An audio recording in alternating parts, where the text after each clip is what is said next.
മഹാലക്ഷ്മി സീരിയലിൻ്റെ ഇന്നത്തെ എപ്പിസോഡ് റിവ്യൂയിലേക്ക് എല്ലാവർക്കും സ്വാഗതം. അങ്ങനെ മഞ്ജുവിൻ്റെ വയറ്റിൽ സാഗറിൻ്റെ കുഞ്ഞ് വളർന്നുകൊണ്ടിരിക്കുന്നുണ്ടെന്ന് തെറ്റിദ്ധരിച്ചുകൊണ്ടാണ് മഞ്ജുവിനെ കമലേശ്വരത്തിലേക്ക് ദുർഗയും കരുണയും ചേർന്ന് വിളിച്ചു വരുത്തുന്നത്, അതും ആ കുഞ്ഞിനെ ഇല്ലാതാക്കാനായിട്ട്.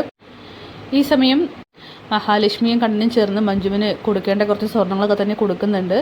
അവളെ സന്തോഷവതിയാക്കുകയാണ്. പിന്നീട് തൻ്റെ അമ്മയും ഏട്ടത്തെയും വിളിച്ചു വരുത്തിയതിന് പിന്നിൽ എന്തെങ്കിലും ചതി ഒളിഞ്ഞിരിപ്പുണ്ടാകുമെന്നൊക്കെ മഹിയാണെങ്കിൽ മഞ്ജുവിനെ ഓർമ്മിപ്പിക്കുന്നു. സാഗരേട്ടനെ അവരൊരിക്കലും അംഗീകരിക്കില്ല. അപ്പം പിന്നെ അങ്ങനെ അയാളുടെ കുഞ്ഞിനെ അംഗീകരിക്കും. അതുകൊണ്ട് തന്നെ എനിക്കും അറിയാം അമ്മ എന്തെങ്കിലും ഒരു ചതി ഒളിപ്പിച്ചത് തന്നെയായിരിക്കും എന്നെ വിളിച്ചിട്ടുണ്ടാവുക എന്ന്. അങ്ങനെ ദുർഗയും കരുണയും ജ്യൂസുമായിട്ട് വരുന്നുണ്ട്. മഞ്ജു ആണെങ്കിൽ അത് വിശ്വാസമില്ലാതെ തന്നെ വാങ്ങി കുടിക്കുകയാണ്. എന്തായാലും മഹി ഒരു കാര്യം ഉറപ്പിക്കുന്നുണ്ട്, അവരുടെ ഒരു നെൽപ്പും മട്ടൊക്കെ കണ്ടിട്ട് ജ്യൂസിൽ വിഷം കലർത്തിയിട്ടുണ്ടെന്ന്. പിന്നെ മഞ്ജു ആണെങ്കിൽ യാത്ര പറഞ്ഞ് പോകാൻ നേരം മഹാലക്ഷ്മി തനിക്ക് കൊടുത്ത ആ ഒരു സ്വർണം കാണിച്ചു കൊടുക്കുകയാണ്. അത് കാണുമ്പോൾ തന്നെ ശത്രുക്കൾക്കാണെങ്കിൽ സഹിക്കാനായിട്ട് കഴിയുന്നില്ല. അവിടേക്ക് കടനും മഹാലക്ഷ്മിയും വരുന്നുണ്ട്. ദുർഗയാണെങ്കിൽ കടനോട് ചോദിക്കുന്നുണ്ട് എന്തിനാണ് ഇതൊക്കെ ഇവൾക്ക് കൊടുക്കുന്നത്, കാരണം ഇവളൊരിക്കലും ഇത് അർഹിക്കുന്നില്ല. ആ സാഗർ ഇവളെ കല്യാണം കഴിച്ചതിന് പിന്നാലെ സ്വത്തുക്കളൊക്കെ കണ്ടിട്ടാണ്, അല്ലാതെ ഇവളെ സ്നേഹിച്ചിട്ടില്ലെന്ന് പറയുമ്പോൾ കണ്ണൻ പറയുന്നുണ്ട്, ഞങ്ങൾ ഒരാളെ പൂർണ്ണമായിട്ടും പഠിച്ചിട്ടേ എന്തും വാരിക്കോരി കൊടുക്കാറുള്ളൂ. അതുപോലെ ഞങ്ങൾ മനസ്സിലാക്കി കഴിഞ്ഞു. സാഗർ ഒരിക്കലും ഈ പറയുന്ന മേഘനാഥനെ പോലെയല്ല. അവനാണ് ഇപ്പോഴും മഞ്ജുവിനെ വേണമെന്ന് പറയുന്നതിൻ്റെ പിന്നിൽ ഈ കാരണവുമായിട്ട് നടക്കുന്നത്. അതായത് ഈ വീട്ടിലെ സ്വത്തുക്കളും മറ്റും കണ്ടുകൊണ്ട് മഞ്ജുവിനെ ഇനിയും അവൻ സ്വീകരിക്കും. എന്തായാലും അവനെപ്പോലെ ഒരുത്തനല്ല സാഗർ. ഏതൊരാൾക്കും നന്നാവാനൊരു അവസരമുണ്ടല്ലോ, പക്ഷേ അത് ചില ആളുകൾ മാത്രമേ ഉപയോഗിക്കാറുള്ളൂ. മറ്റു ചിലർ എല്ലാ കാലത്തും ദുഷ്ടചിന്തകളോട് നടക്കാനാണ് തീരുമാനിക്കുക. നിങ്ങളെയൊക്കെ പോലെ എന്ന് പറയുമ്പോൾ ഇത് കേട്ടിട്ട് ഉണ്ണിക്കും കരുണയ്ക്കും ദുർഗയ്ക്കൊക്കെ ദേഷ്യം വരുന്നുണ്ട്. അങ്ങനെ ഈ സമയം മഞ്ജു തനിക്ക് എന്തോ ഒരു ക്ഷീണം തോന്നുന്നുവെന്നും ജ്യൂസ് കുടിച്ചതിന് ശേഷം തല കറങ്ങുന്നു, വയറിനൊന്നും ഒരു സുഖമില്ലെന്നൊക്കെ പറയുന്നുണ്ട്. അങ്ങനെ ദുർഗയാണെങ്കിൽ എങ്കിൽ പിന്നെ മോൾ എത്രയും പെട്ടെന്ന് വീട്ടിലേക്ക് എത്താൻ നോക്കും, അമ്മ തന്നെ കൊണ്ടുവിടാമെന്നൊക്കെ പറയുകയാണ്. എന്തായാലും മഹാലക്ഷ്മിക്കാണെങ്കിൽ കാര്യങ്ങൾ ഏകദേശം പിടികിട്ടുകയാണ്.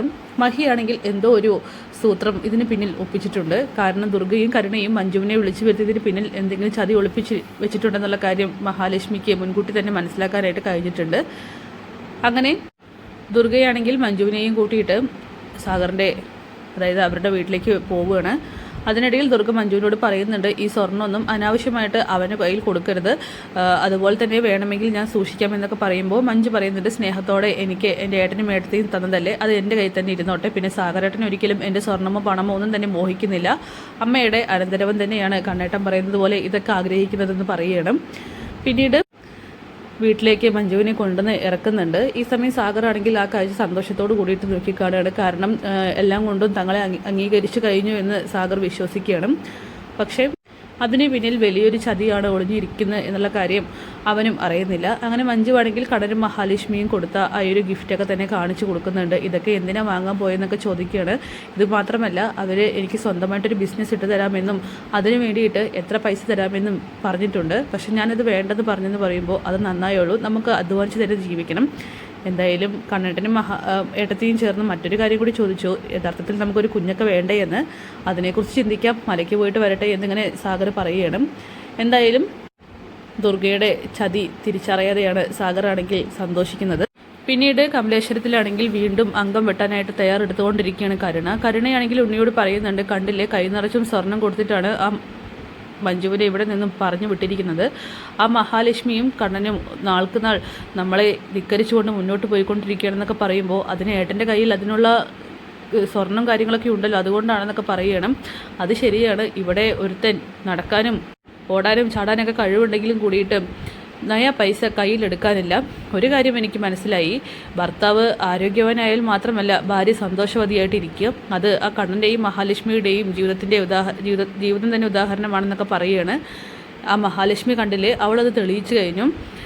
ഭർത്താവിന് സ്വാധീനമില്ലെങ്കിലും പണമുണ്ടെങ്കിൽ ജീവിച്ചു പോകാമെന്ന്. എനിക്ക് അതിനുള്ള യോഗമില്ല. എൻ്റെ ഭർത്താവ് ഒരു മണ്ണുണ്ണിയായി പോയല്ലോ, നിങ്ങളൊക്കെ ജീവിക്കുന്നതിനേക്കാൾ നല്ലത് പോയി ചത്തൂടെ എന്നൊക്കെ ചോദിച്ചുകൊണ്ട് കരുണയാണെങ്കിൽ ഉണ്ണിയുടെ മുഖത്ത് നോക്കിയിട്ട് ആ കാര്യങ്ങളൊക്കെ സംസാരിച്ച് അവിടെ നിന്ന് പോവുകയാണ്. അങ്ങനെ അപമാനം കൊണ്ട് ഉണ്ണിയാണെങ്കിൽ ആകെ നിന്ന് വിറയ്ക്കുന്നുണ്ട്. കാരണം ഒന്നും തന്നെ അവനെ കൊണ്ട് ചെയ്യാനും കഴിയുന്നില്ല.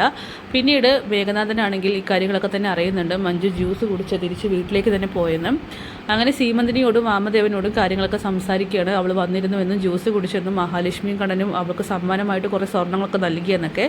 ഇത് കേൾക്കുമ്പോൾ തന്നെ സീമന്തിനിയാണെങ്കിൽ ആകെ ഷോക്കാവുന്നു. ഇപ്പോൾ അവിടെ ഇവിടെയാണെങ്കിൽ ആ സ്വാധിക്കായിരിക്കും ഈ സ്വർണ്ണങ്ങളൊക്കെ കിട്ടുക. പക്ഷേ എന്ത് ചെയ്യാൻ, സാരല്ലമ്മേ, വൈകാതെ തന്നെ ഇങ്ങോട്ട് എത്തും. കാരണം അവളെ ഞാൻ കൊണ്ടുവരും. അവൻ്റെ കുഞ്ഞ് അവളുടെ ഇല്ലെന്ന് ഉറപ്പാക്കിയതിന് ശേഷം അവൾ എൻ്റെ ഭാര്യയായിട്ട് ഇവിടെ തന്നെ തുടരും. എടാ അത് വേണമെന്നൊക്കെ ചോദിക്കുമ്പോൾ ഈ പറയുന്ന സ്വത്തും പണമൊക്കെ കിട്ടണമെങ്കിൽ അത് വേണം. ആ ജ്യൂസ് അകത്ത് ചെന്നിട്ടുണ്ടെങ്കിൽ ഉറപ്പായിട്ടും അവൾ ഇന്ന് തന്നെ ഹോസ്പിറ്റലിലാവും. അവളുടെ കുഞ്ഞ് എന്നേക്കുമായിട്ട് നഷ്ടപ്പെടും. അതോടുകൂടിയിട്ട് ഞാൻ എൻ്റെ പ്ലാനിങ് തുടരുമെന്നൊക്കെ പറയുകയാണ്. അങ്ങനെ സീമന്തിനിയും വാമദേവനുമാണെങ്കിൽ ആ പ്രതീക്ഷയിൽ തന്നെയാണ്. കാരണം കണ്ണനും മഹാലക്ഷ്മിയും സ്വർണം കൊടുത്തെന്ന് അറിയുമ്പോൾ തന്നെ അവരുടെയൊക്കെ മനസ്സ് മാറുന്നുണ്ട്. എന്തായാലും കുഞ്ഞിനെ നഷ്ടപ്പെട്ടു എന്നുള്ളൊരു വാർത്ത കേൾക്കാനായിട്ട് കാത്തിരിക്കുകയാണ് ശത്രുക്കളെല്ലാവരും. അപ്പോൾ കാത്തിരിക്കാൻ നമുക്ക് കിടിലൻ എപ്പിസോഡ്സിനായിട്ട് ബൈ.